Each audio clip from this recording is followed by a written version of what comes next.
आजकल के बच्चे तर्क करते हैं कि मंदिर में जाने की आवश्यकता क्या है। भगवान हमारे मन में ही विराजमान है, मंदिर जाने की क्या आवश्यकता है। समझ रहे हैं?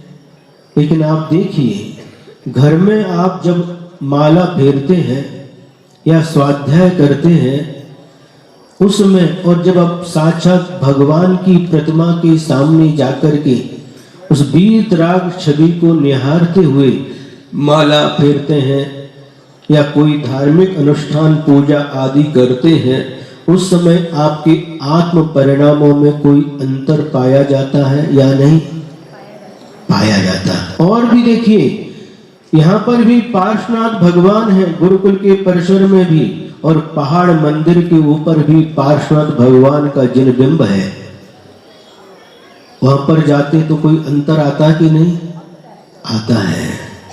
बाहुबली भगवान की प्रतिमा यहाँ पर भी है और श्रवण बेलगोला में भी है। दोनों में अंतर आता है कि नहीं?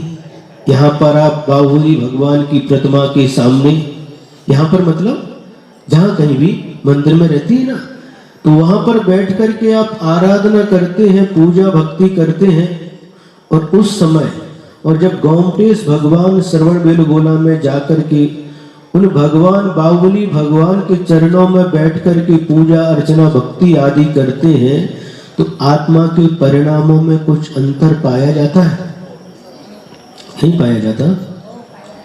और वही सम्मेद शिखर में जाकर के आप सुवर्ण भद्रकूट पर जाकर के, जहां से पार्श्वनाथ भगवान को निर्वाण की प्राप्ति हुई, वहां पर जाकर के भक्ति करते हैं, उस समय परिणामों की विशुद्धि में अंतर पाया जाता कि नहीं पाया जाता। तो इस क्षेत्र की विशेषता होने से इस प्रकार से जब यहाँ पर अंतर पाया जाता है, तो जब साक्षात तीर्थंकर भगवान विराजमान रहते हैं, उनके चरणों में बैठ करके जो आत्म परिणामों की निर्मलता होती है, जो विशुद्धि बढ़ती है, वह अन्य समय नहीं बढ़ सकती।